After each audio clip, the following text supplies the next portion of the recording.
Hey church, this is Pastor Troy coming to you from the youth building today. We wanted to, I don't know, we've got the building, we're never in it hardly, and the students can't meet, so we just thought we'd do it from the youth building. Tiffany and all, several, Shane, and a lot of people put a lot of work into this place, and it's really become a nice place. All we like is finishing with the carpet on the floor and the baseboards, and our youth building will be done. Other than I think they still got some murals, and Constance and Tiffany's going to be doing some painting with that. Put them on the other walls there, but it really looks good in here.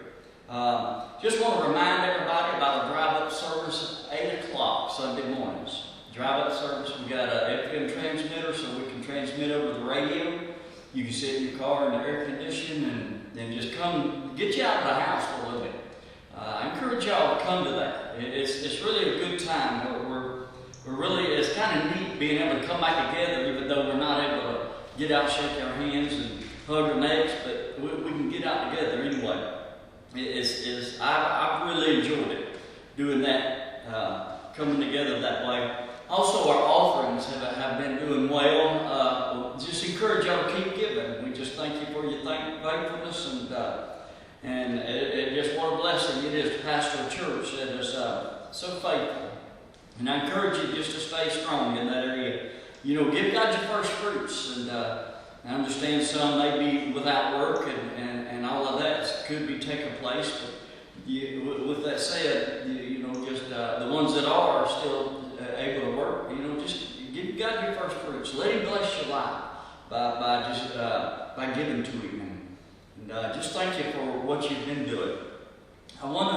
Tonight we're going to finish up chapter 4 of Ecclesiastes. And we're going to look at something a little bit different tonight. The last few weeks we've been in Ecclesiastes chapter 4, verse 4 through 8. In the marketplace, looking at the industrious man, the idle man, the integrated man, and then also the independent man. And if you remember, the industrious man was motivated by competition. And he had no leisure time. But the idle man was motivated by pleasure and was headed for ruin because he had no work ethic. And then the integrated man, whose life was balanced, he was productive in both his work and also careful to take the time for quiet time. And there has to be a balance with both of them. We talked about how this guy had it together so much better than all the others.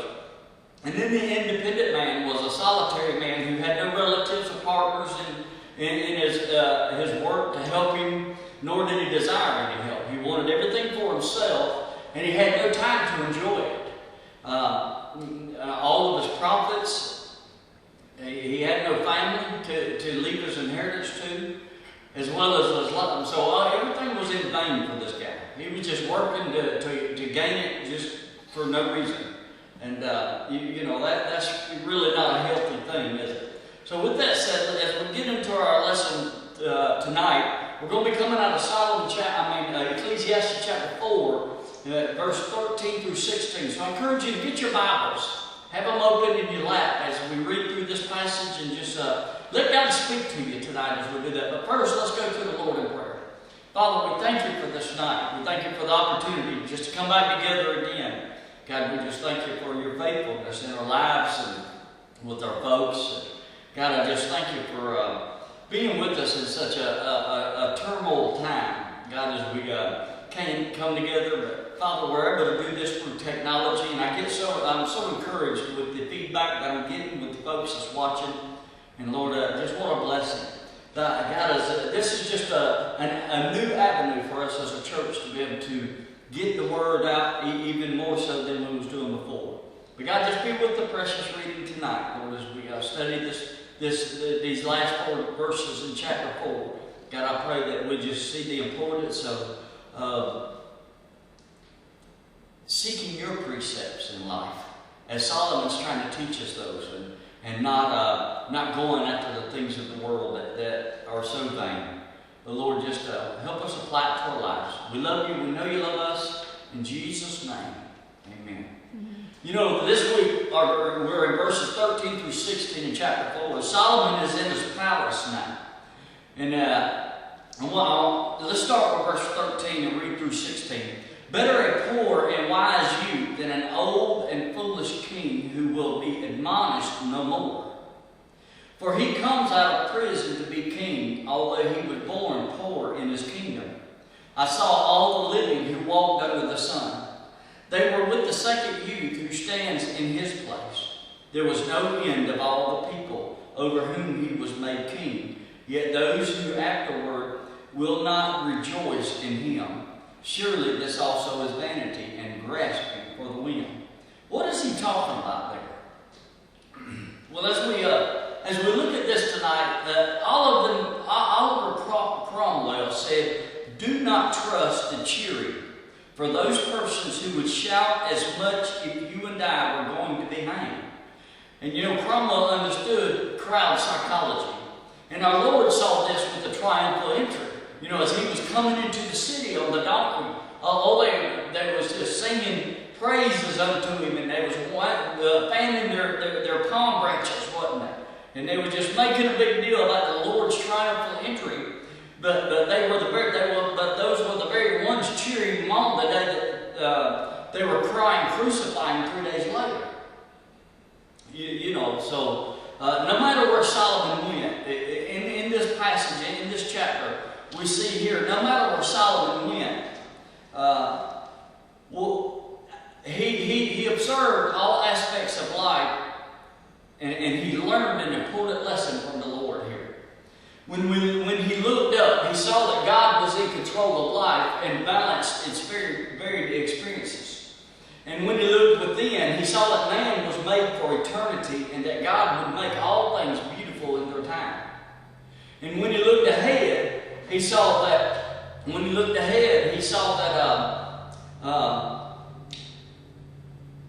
that the last enemy is death.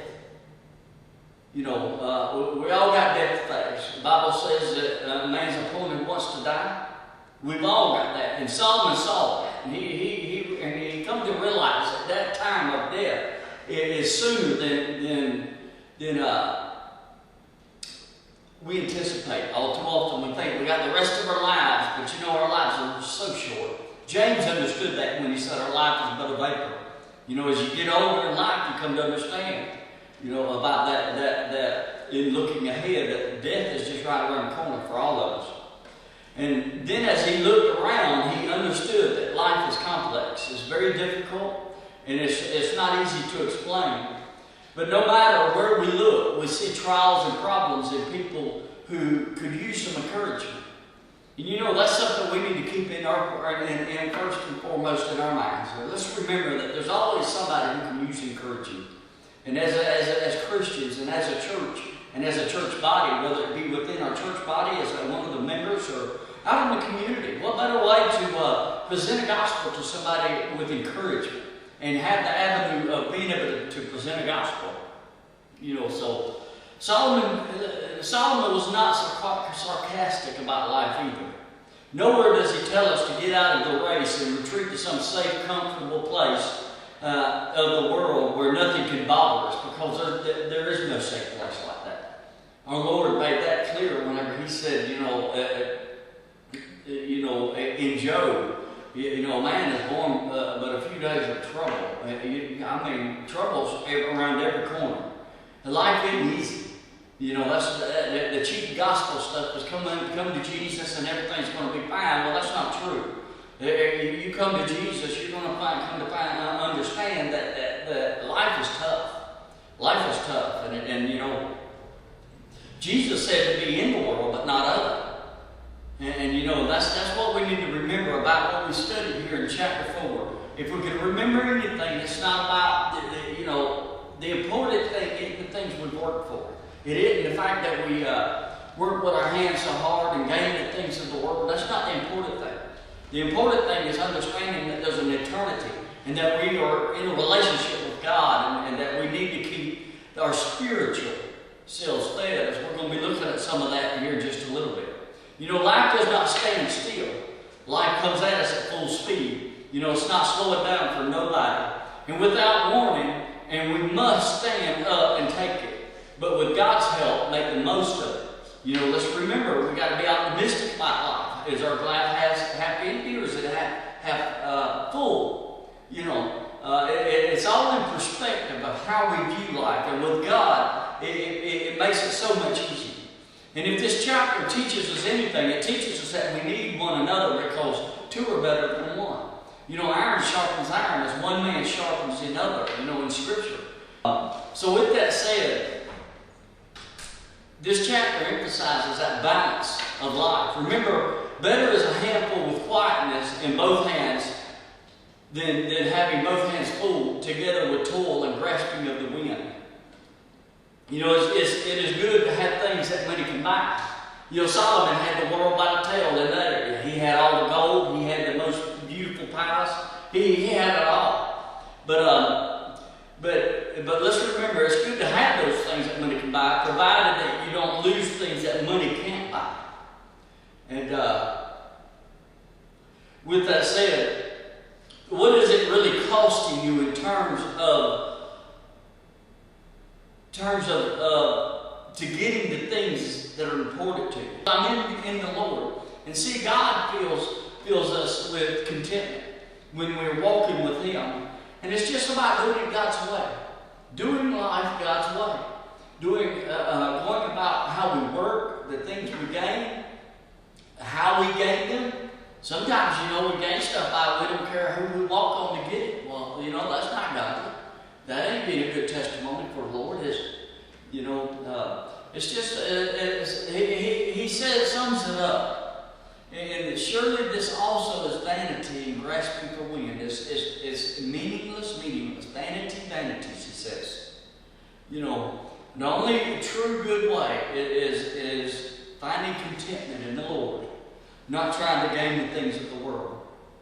So with that said, that brings us to the close of chapter 4.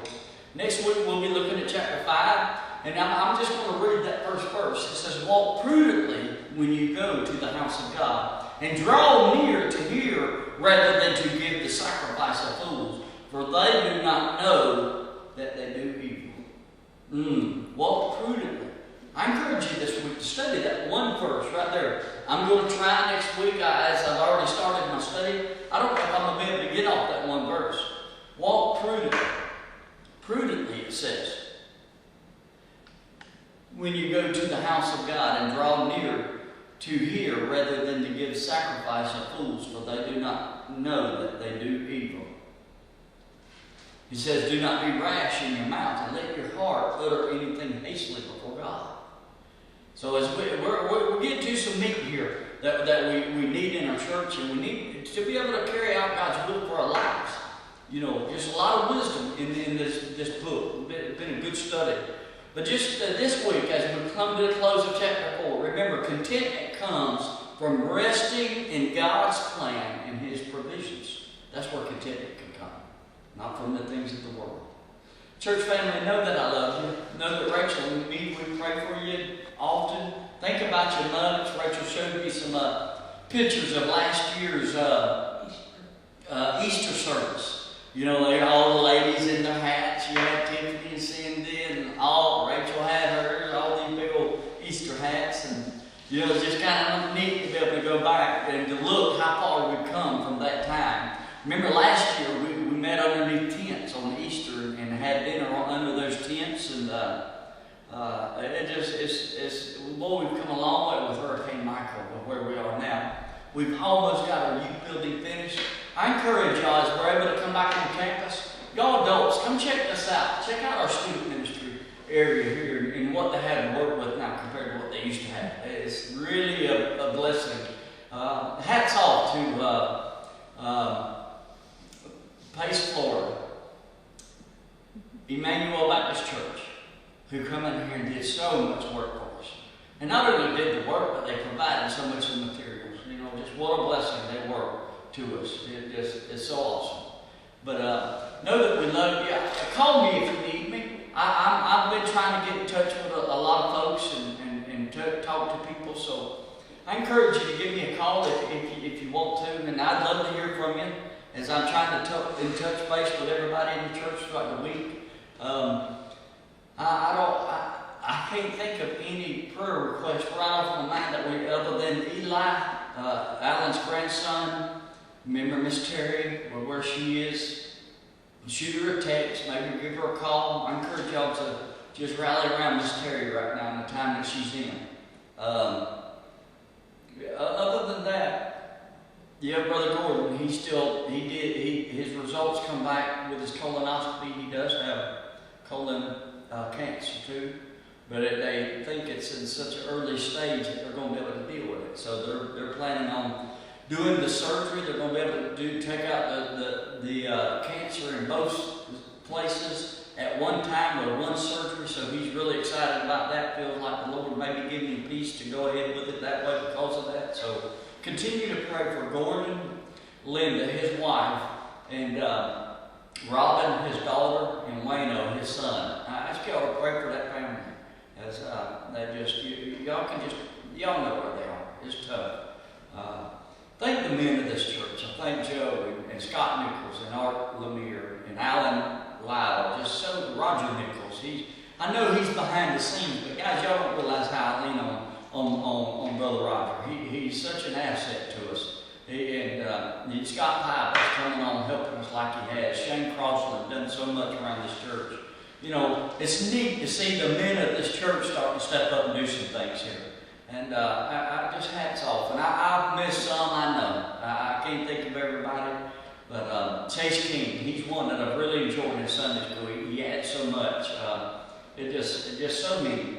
I can't wait to get back with y'all. I'm going to tell you, when they cut us loose, Rachel and I, we're going to pull out the grill and throw a bunch of hot dogs and hamburgers on the grill and have the church over, and we're just going to have a hallelujah time and eat hamburger, hot dog, and tater chips, okay? So I encourage y'all to be thinking about that, and I don't know when it's going to be, but hopefully soon.